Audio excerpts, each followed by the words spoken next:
You're a fucking dick, Baz. Hello and welcome back to the Football Heritage podcast. I'm your host for today's episode, Rory Bryce, and I'm joined by a great cast of characters today. First of all, by Vincent Duitsch. Hi, mate. How you doing? I'm good, mate. How's things with you? Enjoying yourself after Groningen sealed the promotion back to the top flight?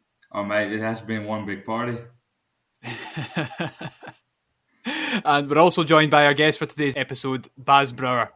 Good evening, guys. Thanks for having me. Can't wait to entertain you with some semi-fun facts about RBC Roosendaal babies. Of course, Baz is giving it away. We are going to be talking about RBC Roosendaal from the Netherlands, one that's been on our radar for quite some time, thanks to Vincent. Really need to thank you, mate, for arranging this episode because it's something we've all been looking forward to for quite some time now. This is something I'm actually curious about. This is actually something you've been looking forward to. Yeah. Yeah. We always look forward to these, man. It's talking about, just talking about football, isn't it? Yeah, but I'm gonna prepare you guys for this. Might be one of your least listened to episodes. First of all, before we get into the nitty gritty of RBC, why don't you tell our listeners a little bit about yourself? Well, as a matter of fact, my name is Bas. People can't see me. I'm actually wearing an RBC jersey right now. And Vincent is wearing one as well. One of the nicer ones, actually. I'm a 20-year-old. I'm a bartender. I'm from Roosendaal. That's where I've been born and raised. Roosendaal is a city in the south of the Netherlands, which is kind of relative. You know, it's a small country. Everything is close by. But you know, as Dutch people tend to think their country is a bit bigger than it is.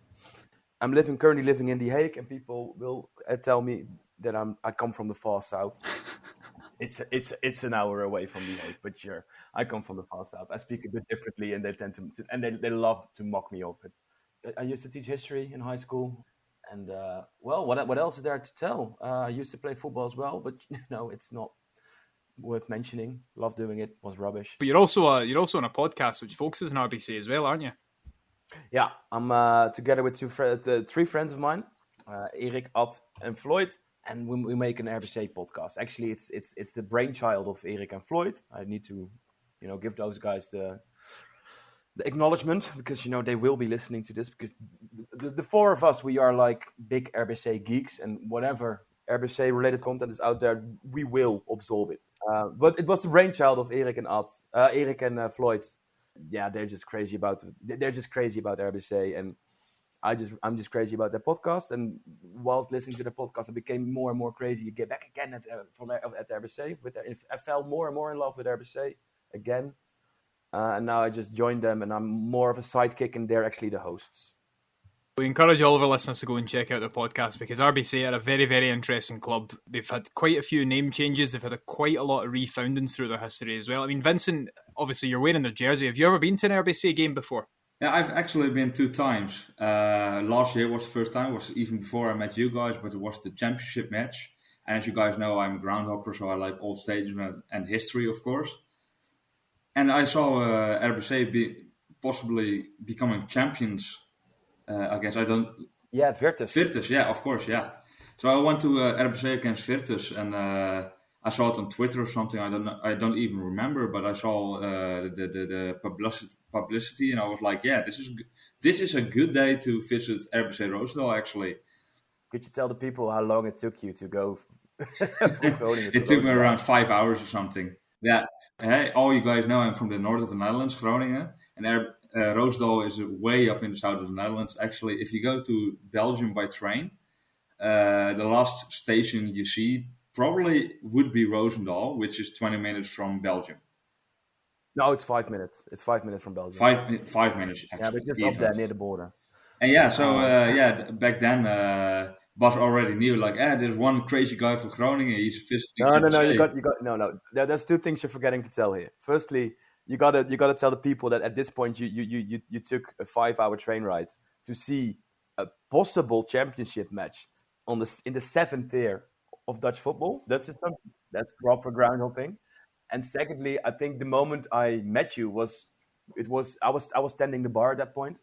It was and I saw like a lost boy with his backpack. It was an hour and a half early. He had his backpack on. He was on his own, and I just immediately knew, yeah, he's one of us. That's a groundhopper. So he came up to my bar. He ordered a beer, and I asked, "Can I ask you something?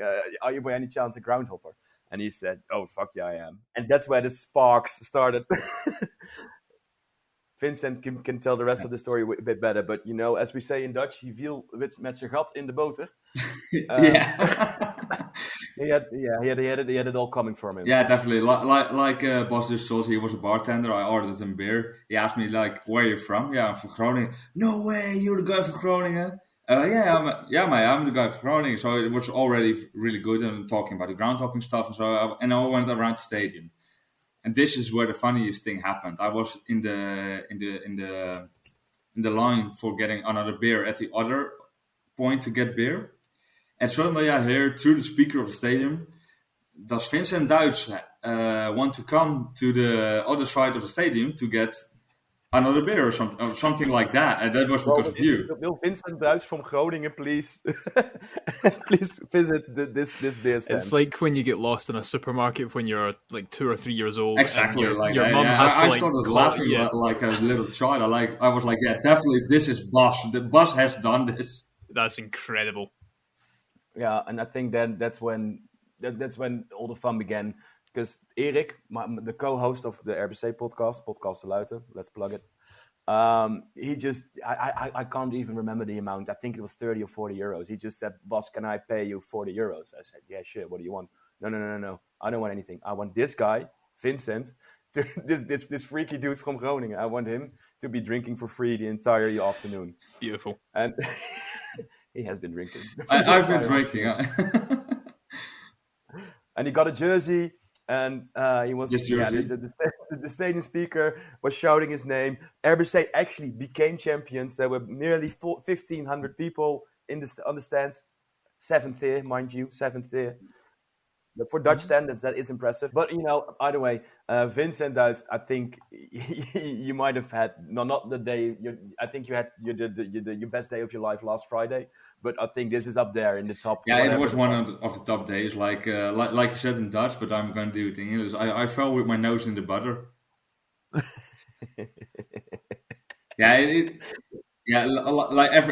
All listeners, this is a Dutch saying. In Dutch, it makes way more sense. I'm sorry.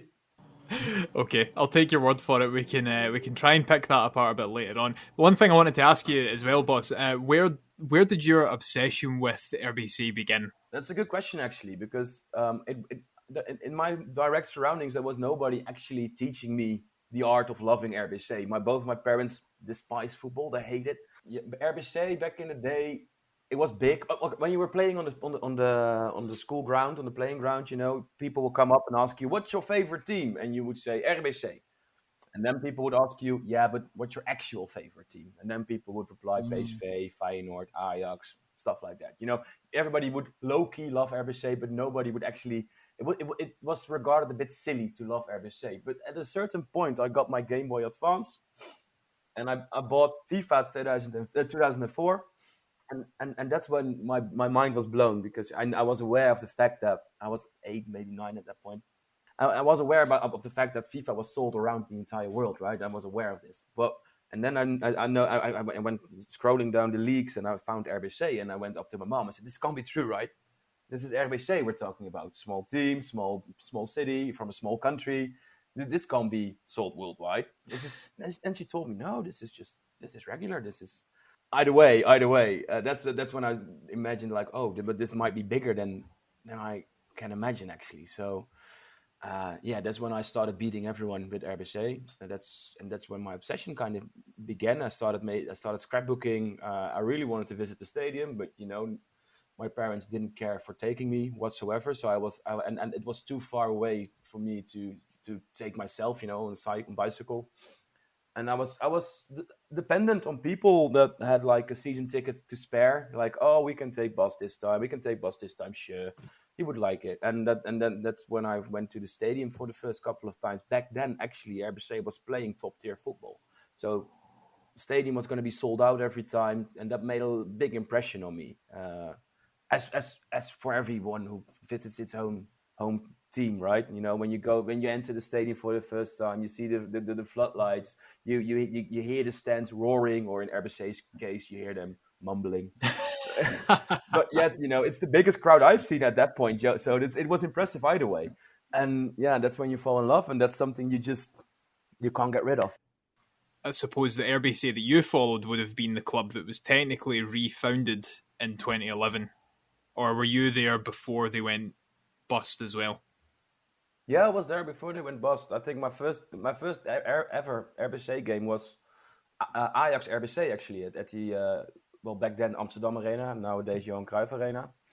And back then I didn't even realize how big of a deal it was that RBC Roosendaal was playing in the biggest stadium of the Netherlands. It didn't even pop my mind. And that was in 2004. So that must have been 7 years before they went bankrupt. And in the following years, I've visited RBC occasionally. The last 2, maybe 3 seasons, I went there regularly. Wasn't allowed to get a season ticket, but I did attend most of the matches anyway, together with a mate of mine, Roderick. He was 16, I was 15. He was allowed to get beer, I wasn't. So I would pay him, and he would get his beers. We would watch the game. We would stand on the Volta side, which is the hardcore fan base, the ultras. So I was there before they went bankrupt. That's to answer your question, actually. Sorry. No, that's okay. It's all good information. It's good to hear the stories that you have as well of following the team. Like that's what we enjoy the most, is hearing the things that you and your mates got up to and things like that, following the team as well. But I mean, I suppose let's before we jump ahead of ourselves, let's go back to the very beginning. Tell us a little bit about RBC's history. Yeah, actually, well, they had to refound just once. They've changed names a couple of times. I'm going to be honest, this is ancient history, right? This is more than 100 years ago. RBC Roosendaal, founded in 1912 in Roosendaal. But the name was different. It was Excelsior. And as many clubs, there's going to be mergers and mergers and mergers and mergers and mergers. And in the end, they became RBC, Roosendaal Boys Combinatie. So there was this club, Roosendaal. There was this club, Roosendaalse Boys. They merged. They became Roosendaal Boys Combinatie. Later on, due to commercial reasons, they added Roosendaal to the name. So therefore, it became Roosendaal Boys Combination Roosendaal. It's a bit double, but money talks. And Roosendaal, RBC, they were a top amateur team for most of their time. And at a certain point, they entered the second division, which was professional football, and then they entered the second tier of professional football as well, and they varied in between those two. And at a certain point, I think this must have been 1971, the Dutch FA decided that they wanted to get rid of the third professional tier, called the Eredivisie. It's complicated. The second division is the third tier. It's a tough thing to explain abroad, but just we know you guys are a closed pyramid, and I think that's the bigger story here. Like that, the story of RBC is really intertwined with the fact that the Dutch football pyramid is closed. Because I think we're going to be talking about the prospects as well later on in this podcast, and that's going to be, that's where the closed pyramid is going to be discussed as well, because it's rubbish, it's horrible, it's explainable as well, but it's rubbish. I think Vincent agrees. Yep. I think everybody agrees. A closed pyramid is rubbish. Anyway, the Dutch FA, they decided to get rid of the third professional tier, the Eredivisie, and they decided to get rid of a couple of professional teams as well. And they did this based on attendance. They decided which team was going to get rid of the professional tier. And RBC, due to their honesty, because that's the story that's been told nowadays, right? I'm not sure if it's actually the case, but that's what RBC fans will tell you. RBC got relegated because of the fact that they were honest about their attendances, and it was about around, let's say, 1,500, 2,000 or something. And other teams in the Netherlands, they would fraud the numbers. That's what's been told nowadays. But anyway, RBC was dropped from professional football. They ended up playing in amateur leagues for the next 12, 13 years. And in 1983, they reapplied for professional football. And they did. And the first game in professional football, back in the second tier, Eredivisie, they crushed our rival, and NAC Breda. NAC Breda doesn't consider us to be big of a rival, but we do consider NAC Breda to be big of a rival. We crushed them 3-0. Actually, there is a picture made during this game, and that's actually on our away jersey this season. So yeah, that's how much big of, because it's been 40 years ago. Yeah, fuck. I remember it's been 40 years ago since we re-entered professional football, and we crushed NAC Breda in their first home game of the season, 3-0. Now we're at season 83-84, and up until 2000, RBC is like a very anonymous player in the second tier. We do reach the cup final in 86. We lose the cup final in 86 against Ajax. And the game was hosted at the Ajax stadium as well. So, if it was in Roosendaal, we would have beat them. I believe you. Well, Excelsior, actually, it translates to rising together. That's actually our current hashtag as well, if you want to find us on the socials. In Dutch, it is samen hogerop, so rising together. It's from Latin. It's Latin, actually, right? Yes. And then there's it was due to the fact that because it's Latin. No, there's multiple Excelsiors around, but Belgium has Excelsior Moeskroen, right? It's around. So right, so cup final lost against Ajax, 86, and then it's just basically RBC is quite an anonymous team in the second tier, and all of a sudden they rise the ranks quite unexpectedly in 2000. That's when they get their first year in the first tier. Miracle.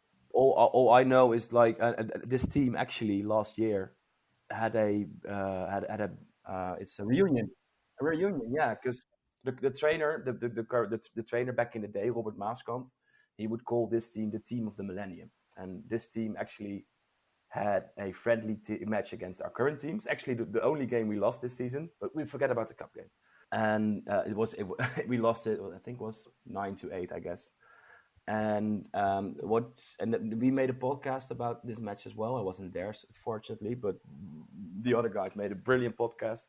Everyone who's around, just listen to it. And what turned out, it was a good mix of local homegrown boys, some very good additions, like quality wise, and it was just a good vibe, good atmosphere, and the pieces fell into place. But in the end, it was just because they weren't all stars. Like, if you're gonna see those guys, and if you follow their careers, they're not the best. Of course, everybody in Roosendaal will think and say and tell you they are the best, but it wasn't all top class. No, but just chemistry, I guess. So it's the type of thing where it was just a good squad, a likeable group of players who got on well, and they managed to kind of pull themselves up from the, I think, be fair to say, the mediocrity that they'd found themselves in since the cup final. I notice you trying to excuse yourself for saying mediocrity, but there's no need to excuse yourself for mediocrity, because there are still people in Roosendaal, RBC fans, that claim that their rise in the ranks has been the cause of their downfall, and they stopped enjoying going to RBC the second they promoted to the Eredivisie, because that's when this local team with local players in this very cozy stadium called the Luiten, where I've never been, sadly, but I've been hearing stories about it. All of a sudden changed into this company-based football team. They actually started becoming a professional football team. The stadium changed, the players changed, the logo, the emblem actually changed, because as you might have seen, this is for a podcast, people can't see. The emblem changed, the attitude changed, the players became less approachable, the stands were even further away from the pitch. It all changed, and there's lots of people that they long back to the old times when RBC was just an amateur team gotten out of hand, basically. Yeah, I get you. There's a certain romance surrounding being a small team that make it big, or that go on a very good cup run, as opposed to being a team that becomes that established club within the top flight, And there's always going to be that kind of romance and nostalgia and other attachments to it, because you feel like you're the underdog. But the second you take that step over the line into the top division, even if you're fighting against relegation, you don't really feel like the underdog anymore because you're at the peak of what you can do almost, Yeah, exactly. And, once you play Eredivisie, you start losing a lot more games. Although RBC was losing a lot of games in the second tier as well. But I suppose it does kind of come back to that saying, what once you get to the top, the only way back is back down, really. And that is exactly what happened, which is unfortunate because it's always great when clubs from small towns with small fan bases make it to divisions that they probably shouldn't necessarily be playing in. It's great to see, and it is good to see fans come out in support of that and the club get extra funding because of it, etc., etc. But the collapse is almost, twice as hard and twice as heartbreaking because they've given supporters so many memories. But it's always bound to happen, unfortunately, when you punch above your weight. Yeah, and I think, to continue it was going to be a short summary, my very long summary of RBC's history. To conclude it, because this is where the downfall begins, is RBC, they promoted, they got relegated again right away, then they promoted again, and then they had 4 years of consecutive first-tier football, and that's when the people in charge of RBC, it flew all the way over their heads. And then that's when they decided and thought that RBC was going to be a proper Eredivisie team, which they weren't. Sorry to say. They just weren't. So because they actually, RBC lost one of their biggest records last season. We were very proud holders of the least points scored in one Eredivisie season ever, which was 9 points. And it's brutally taken away by Vitesse because they got a 18 points reduction. And even after this 18 points reduction, and there were only 4 games to play, they were still in the race of not taking this record, actually. This is how bad RBC actually did this season. But that's a side note. Anyway, so that's the last season in the Eredivisie, they only had 9 points, even though the club really spent a lot of money with a lot of people from all over, all over the country, all over the world. Very little actual RBC players, actual Roosendaal players. I don't know. Not that that's sacred or anything, but there is a certain romance to it, right? Anyway, they relegated, and that's when, because RBC was still thinking that they were an Eredivisie team the next season, 2006, 2007, they invested so much money in a squad, and but it was all or nothing. They should promote, they didn't, and in the end, 3 years later, shit hit the fan and they went bankrupt. Effectively, what it sounds like to me is the club had a great run in the cup. They had a great squad that pulled them up to the Eredivisie, but they were punching well above their weight, and because they were punching well above their weight, they ended up just coming straight back down and they never recovered from it. And we've seen it before. It's happened so many times with different clubs. There was a financial aspect to this, of course. Gretna, we've mentioned Gretna so many times. Obviously, the money was pulled from underneath them and they folded within a few months. Obviously, we also covered HFC Haarlem and they kind of suffered something quite similar. But from what you said there, you can't tell managers, etc., not to get promoted. Something that I found out quite recently is that a lot of the clubs in the Scottish Highland League, which is our 5th tier, so the winners of the Highland League and the Lowland League, who are both in the 5th tier, they play each other and then they play whoever the bottom club is in the SPFL to see if they're going to get into league football in Scotland, okay? But some clubs in the Highland League would rather not go up because they know they would just come straight back down or they would have to fold because of the financial pressures. Bearing in mind the Highlands of Scotland, there's some clubs that are miles away from civilization, let alone any other football clubs. So the financial strain it would put on them would just be far too much, and they would rather continue playing at a level that is suitable for them to maintain the club and keep it alive. So, there is an element of that as well, depending on the country that you're in. It's the Olympic philosophy, right? You always have to, rise for some reason. Yeah, you need to keep going. It's integral to sports in a certain way. No, it is. You're absolutely right. But I think that's something that I wanted to ask as well. And you mentioned this pretty much at the very beginning, and it's very interesting, and I think it will be very interesting for our listeners to hear. But you said that the story of RBC ties into the discussion surrounding the Dutch football pyramid Yeah, it's especially now it's a very ongoing discussion, especially since there is actually 2 clubs that are facing possible bankruptcy currently, MVV Maastricht, but even in the worst case, Vitesse Arnhem. And now people are wondering, all right, what should we do? How should we replace either one or two of these teams if they were to get relegated or get bankrupt? And then there's voices of people saying, well, we should give RBC a chance. They have the stadium, and which I'm not sure if I would encourage this thought, but sure. And then there's people that say, well, why isn't there a third tier team willing to promote? And that's currently also something RBC is facing. Even though RBC is currently divided, because RBC is currently at the 5th tier. They reached the 5th tier with the championship last season. So they have to get 3 promotions still to reach professional leagues. So they're still a long way ahead. But, the talks are going. That's 2 consecutive promotions. So people are really getting greedy to us in a certain way. And that's also something can happen to RBC fans. They can get greedy. But don't get me wrong, but you did promote and became champions this year without losing 1 game, right? Not yet. There's still 1 game. There's still 1 game going. Okay. Still 1 nearly invincibles. Yeah, I already jinxed the championship by going the game they could have gotten it. It was a great day seeing you Bas, and Floyd and all the guys again. It was a great day, but unfortunately the opposition, RBC won, of course, but the opposition did what they had to do. So there's still like 15 or 16 points ahead now, I think. Loads. I'm just not going to get into details. I don't know. I don't want to embarrass the competition with air quotes, obviously.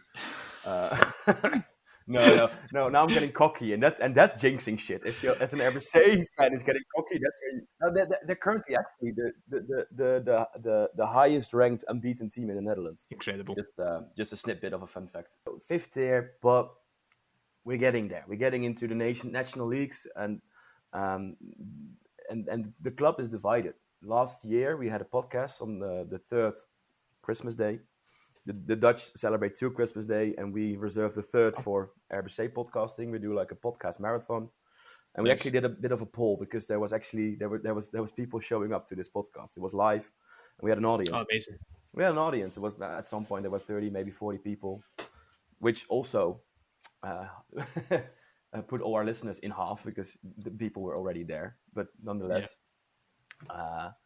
And we did a bit of a poll, like, who would be open to promotion to professional football? And like half of the people said, yeah, sure. But the other half of the people said, well, I don't think that's the best thing to do. But still, the closed pyramid, I want to use an expression, but I don't know it in English. But basically, it's een doorn in het oog. It's a needle in the eye. People hate it. It's awful. Okay. It's rubbish. Yeah. And when we're currently facing a closed pyramid, even though we rise the ranks at a certain point, there is a limit to our rising. Not everybody is on the same page on if we should break the pyramid, but still, if you want to break the pyramid, you can't, and that's just rubbish. And that happened to us previously as well when just the Dutch FA decided to get rid of the 3rd tier of professional football, and RBC was just forced to play in the amateur leagues. It's a shit show. One comparison I was going to draw, and don't get me wrong, it's a pretty bad comparison because it's different for so many other reasons, but football in the Netherlands runs the risk of becoming like the MLS a little bit, where if there's a club at the very, very bottom of the 2nd tier that isn't a young team, then what's the point? Because you're not fighting to get relegated. So why, Well, actually, I'm actually kind of impressed with the attendances. Like the bottom 5 teams have been getting the last 7-8 games because they've instead of all to play for, they've got none to play for like last half of the season already, and yet the attendances are solid actually. But yeah, they've got none to play for.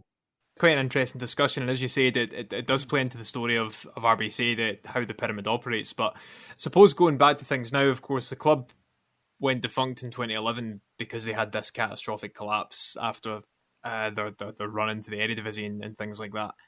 But that's around the time that you started following them, a little bit before. But I'm assuming that your core memories with the team around 2011 will be from the refounding.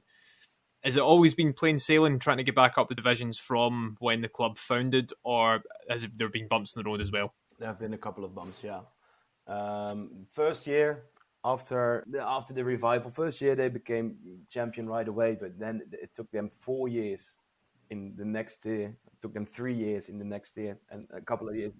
So yeah, and that's tough, especially when you are the former professional team, and you're playing, and instead of playing against Ajax or Feyenoord or Utrecht or Groningen, for all that matters, you were playing in stadiums, right? And all of a sudden you have to go to Welberg or Rimboe, which was our home ground as well, but it doesn't matter. And you're forced to go on fields, on farmers' fields, fuck nowhere. And everybody, and you're just you're playing inside your own very own region. Just all games are local. So boss, let me ask you: were there more cows or were there more people? Yes. Well, no, and that's also something that happened. Especially in the first couple of seasons, RBC was still big. There were still people remembering the professional team, so attendances were quite high. But after a while, it was. The progress wasn't going as fast as people were expecting. And that was A, very embarrassing, and B, also very discouraging for people to keep showing up. And that was not a good branding for the club. You are the former professional team, and everybody wants to beat you. After one season, we were able and allowed to get back into our stadium, the stadium in which we used to play professional football. Zlatan Ibrahimovic played in our stadium. These kind of things. These are the things you can tell people. Wesley Sneijder, Steven. I want to ask Phil and Rory one question. One of the most famous players of RBC. In 2002, Bas, you already know who I'm talking about. In 2002, he won the UEFA Cup with Feyenoord. Do you know which player I'm talking about? This same player also lost 4-2 in the RBC Stadion just a couple of months after winning the UEFA Cup. Yeah, so he was a really big Dutch player. He played a lot of international matches. Oh, Pierre van Hooijdonk. Yes. There's no other player that played. There is famously another player that played for Feyenoord and Celtic, but he didn't win the UEFA Cup with them. Of course, Henrik Larsson. Of course, yeah. Pierre van Hooijdonk had to have been, yeah. But he was a former. He's an RBC prodigy. Pierre van Hooijdonk. I didn't know I had no idea he played at RBC. That's where he started. Just the first 3 years, and then he went to NAC Breda, our biggest rival. And that's something that happened a lot, actually. A lot of players went from RBC to NAC Breda. But, we keep on smiling. One thing that I was going to ask next, boss, was how has it been following the club recently? Obviously, as you said, you're climbing back up the divisions. The fans are kind of split on whether or not they want promotion. But outside of that, not thinking about the future or the past, just kind of being in the moment with the football club. How are things at the moment? Is it good? Is it fun? Is it good to go and watch? It is good to go and watch, actually. Currently, the attendance is growing, but it's still to an extent in which you recognize most of the people, which is something I really enjoy. Which is something I didn't was like I mentioned previously, which was something that people remember from before they became a professional team. Right? It was cozy. It was cute. The players were approachable, and that's the same thing back right now. Let's say that the average attendance is about 500, 600, maybe 700 people, which isn't massive, but it's for the current tier. It's very good, and there's a good atmosphere. It's a good vibe. They are kind of professionalizing, but in a good way. Nice scoreboards. There's music playing when you enter the stadium. There's multiple places where you can get your drinks, and sometimes I'm tending one of those bars. And then Vincent stumbles onto my bar. Nonetheless, I'm going to prevent us from getting another sidebar. I don't know. It's just a good vibe. Also, mainly that might be that my memory might be a bit slightly manipulated because we haven't lost for such a long time, and that's why the atmosphere is very, very good. But no, and then there's an entire there's a couple of just fans that are currently they make their own summaries every match. They they put a lot of work in. They do interviews with the head coach. People are really pulling together to make the club reach higher, which is something I really enjoy. Yeah, that's something that plays into the whole community spirit of it as well, is that you're following a club that's from a small town, quite provincial, but everyone's mucking in and everyone's doing their bit. But also, as you said, and I think this is very important as well, you know everyone who's there because it's a small town team. So you know all the faces, you know all the names, and everyone's, as you said, is just kind of chipping in to make sure they try and pull the team higher. And it's brilliant. I think it really makes a great spirit, and I think a lot of people would be quite jealous, and I think you're quite lucky to be able to follow a football club that has that atmosphere around it. Well, that's the thing. In the time RBC went bankrupt 13 years ago, within a time span of 3 years, 4 Dutch professional teams went bankrupt. You've already been to HFC Haarlem. Then there was also AGOVV Apeldoorn. I'm not going to make you pronounce it, but sure. And then there was BV Veendam. And of those 4 teams who, like I said, in a time span of 3 years went bankrupt, only RBC is currently rising the ranks and trying its best to be at least a bit of its former self. Yeah. Which is, to me, it's being admired around the country. And, well, this podcast is being hosted also around the globe. I guess the big question on my mind, obviously, as I said, you're enjoying it in the moment, and that's a good thing. You mentioned earlier on that the fan base is kind of split. Where do you stand on RBC being promoted to professional football? All I want to do is play with RBC on Football Manager. So, and for that to happen, they need to promote. They need to get back in the... I just want the recognition of being in the main game, right? Now that's not the main goal. But if you would really ask me, I think I would really enjoy them being back on a professional tier. I'm not sure if that's the best option. I don't have the knowledge to tell. I don't have the insight to tell as well. But if you would just ask me personally, where do you stand? I think I would love to see them back, trying it back on. But that's also very, very tough to say, because I noticed myself saying trying to be professional again, and that's sure. There's a big fault in that. You could drop again, and that's something I'm very wary of. So, and I suppose as an outsider looking in, I'd probably say the solution is for the pyramid in the Netherlands to open up. But again, that's as an outsider looking in.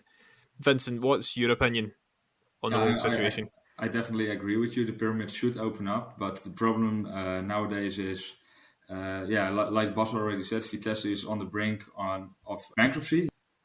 For the same for MVV and Spakenburg, the current champions of the 3rd division.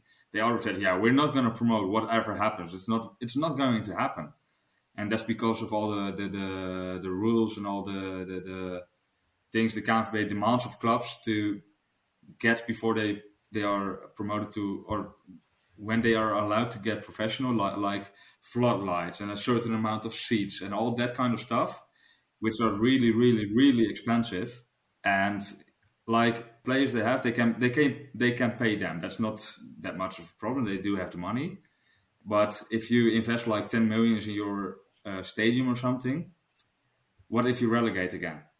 That's basically one of the reasons Spakenburg says, we're not going to have the promotion. It's a fine line, isn't it? And it's difficult to try and walk that line. And it can be very volatile as well when you first open up the pyramid. If there's clubs that are already on the brink and they end up going down in that pyramid, the likelihood is that they will have to declare bankruptcy, because they're basically having to adapt their entire infrastructure to a new system that they have no experience of. So you do walk a fine line. I guess time will tell. And Rory, there is currently a bad example going on. The last amateur team that tried promotion, because the Dutch FA, the KNVB, they limited the adaptations you have to make, especially for this team.